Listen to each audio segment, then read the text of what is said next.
How's everybody doing this morning? Excellent. Improving. All right, makes me want to work with you. All right, so it's Saturday. I know it's Saturday morning. Some of you guys are like, wow. Okay, so This group and this group are both keys? yeah. And then eventually. Yeah, correct. Cool. Yeah, I just started moving around. Yeah, like all right, so here's what I want to start off with. First of all, today I want to start with you take out your notes, okay? And please write into your notes my favorite phrase of all time, which is success is a choice.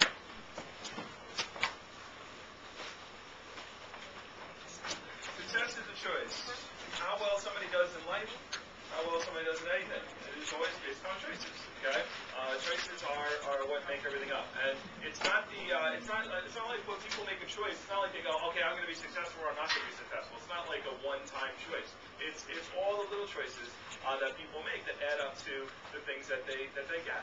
Okay, somebody who who has a habit of something that happened because they kept making the same choice habitually. Okay, and it turned into a habit. So that's just how it works. And success is a choice. Failure is a choice. Right. So that's just kind of how it goes. People have I come across all kinds of people in our company who have all kinds of situations. Somebody and some people succeed despite those situations, and some people say use those situations as a reason why they're going to fail. And that's just kind of how it goes. And so when somebody wants something, they can go and find it any way that they want. And one of my I was reading some book and it talks about I used to complain all the time that I had no shoes until I met somebody with no feet. Okay, and so that's just kind of how it goes. So, I love the fact that, one of the things I love is the Olympics, okay? I'm a big Olympics fan. I'm not into track and field and all that kind of stuff, but I just love the fact that in 2012 there's going to be an Olympic competition. And guess what those people who are going to run and jump and lift and do all those things, guess what they did this morning? They practiced, okay? They got up today and they're not going to do something for another 3 years, okay? And you can just imagine the dedication that takes to train for 4 years, all right? Run 100 meters, and if you come in second or you don't get a medal, well, you got to wait another 4 years before you go again, okay? And people go, I'm coming back in 4 years.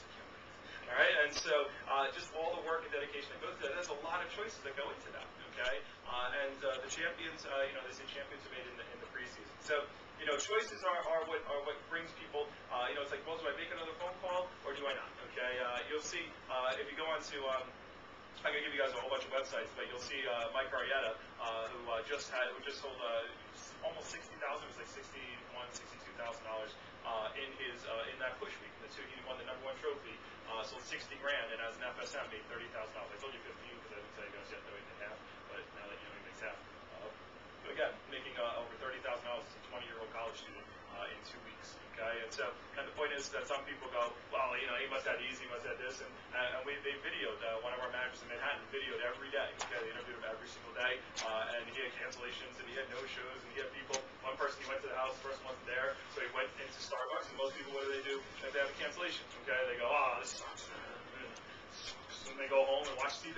Okay, what he did? He said he had a cancellation. He chose to be successful. He went to Starbucks right across the street, sat down, took out his leads and his recommendations, and started calling. He said, I have to replace this equipment. Okay, I'm going for a trophy. I'm trying to win. I'm trying to be the #1 person. So I can't have a cancellation. So he called. He applied to my way. So instead of having one demo, he set up 4 more. All right, so I'll take 4 for 1. Okay, and he's like, yes. He's like, I love cancellations, but he's like, I get more appointments. All right, and one of the people that he called while he's sitting at the Starbucks was like, oh, you know what? My sister told me about you. She got that set, whatever set she got, I just want to get that one. Okay, it was the homemaker set. All right, and so he just wrote up the order over the phone. Pretty cool. All right, so it's all turning a negative into a positive. That's how it goes. That's what champions do. And so I read this book by Matthew Kelly. As I said, I'm reading a lot of books. I'm at 465 now. I finished the book last night. Closing in on 1,000. So as far as it goes, I read this book a couple times. Matthew Kelly, we paid him a good amount of money, over $10,000 to come and talk for an hour at one of our meetings, and it was so good that we asked him to come back again the next year and give the same exact talk. He said, don't change a word, just say it again. He's got a really cool Australian accent, which is kind of neat. So I don't have $10,000 for him to come and talk to you guys, but I have $20, so I went and bought his book. It was a really good book. And what I do is when I decide if I'm going to buy a book or not, I read the first page. And if I like the first page, then I continue reading. Okay, that's kind of how it goes. But the first page of his book talks about choice. I was like, I'm going to like this book again. Started off and said, everything is choice. And so I'll just read the first page for you. It says, everything is choice. This is life's greatest truth and its hardest lesson. It is a great truth because it reminds us of our power, not the power over others, but often the untapped power to be ourselves and live the life we have imagined. It's also a hard lesson because it causes us to realize that we have chosen the life that we are living right now. It is perhaps frightening for us to think that we have chosen to live our life exactly as it is today. Frightening because we may not like what we find when we look at our lives today. But it's also liberating because we know that we can now begin to choose what we will find when we look at our lives in the tomorrows that lie unlived before us. What will you see when you look at your life 10 years from now? What will you choose to see? Life is choices. You have chosen to live this day. You have chosen to read this book. You have chosen to live in a certain city. You have chosen to believe in certain ideas. You have chosen the people you call your friends. You choose the food you eat. You choose the clothes to wear. You choose the thoughts you think. You choose to be calm or restless. You choose to feel grateful or ungrateful. Love is choice. Anger is choice. Fear is choice. Courage is choice. You choose every day. And so that's how the book starts. It gets better from there. Okay, which is kind of cool. And one other part I'll read for you. He has these 10 success principles at the end, and he talks about the final principle. Anybody ever heard of Abraham Lincoln? Okay? Probably if I said name all the presidents, you probably wouldn't forget Lincoln. You probably be like, Washington, Lincoln, Bush, Clinton. Okay?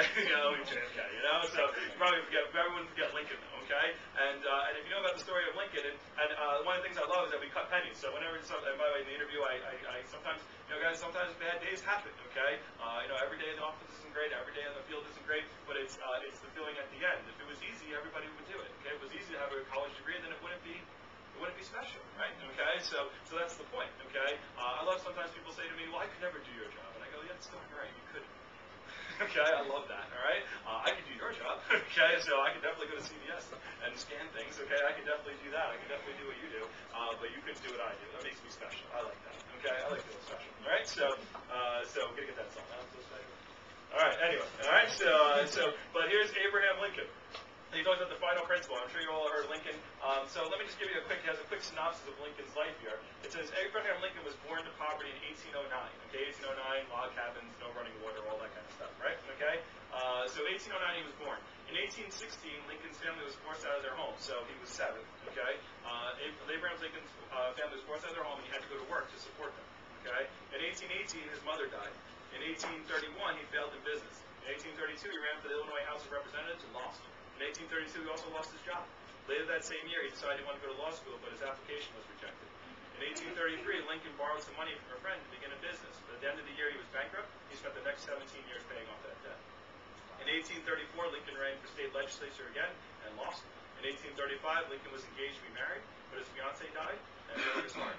In 1836, Lincoln suffered a total nervous breakdown and was confined to his bed for 6 months. In 1838, he sought to become Speaker of the state legislature and was defeated. In 1840, he sought to become elector and was defeated. In 1843, he ran for Congress and lost. In 1846, he ran for Congress again. This time he won and found his way to Washington. In 1848, though, he ran for re-election and lost. In 1849, he sought the job of land officer, but was rejected. In 1854, he ran for Senate of the United States and lost. In 1856, he sought the vice presidential nomination of his party. He got fewer than 100 votes and lost. In 1858, he ran for state senate again and lost. In 1860, Lincoln decided to run for president. Based on what? His track record? Okay. Well, he won. And he went on to become one of the greatest presidents in the history of the United States and one of the finest models of leadership in modern times. In his speech, Lincoln said, the path was worn and slippery. My foot slipped from under me, knocking the other out of the way, but I recovered and said to myself, it's a slip, not a fall. And he's got one more quote here. It says, I've missed more than 9,000 shots in my career. I've lost more than 300 games, and 26 times I've been trusted to take a game-winning shot and I've missed. Throughout my life and career, I've failed and failed and failed again, and that's why I've succeeded more than anyone else. Okay, so the point is that what are these people telling you? Okay, they're telling you, hey, look, it's never easy. Okay, and so, but success is a choice. When things happen, how do you react? Okay, how do you react to certain things?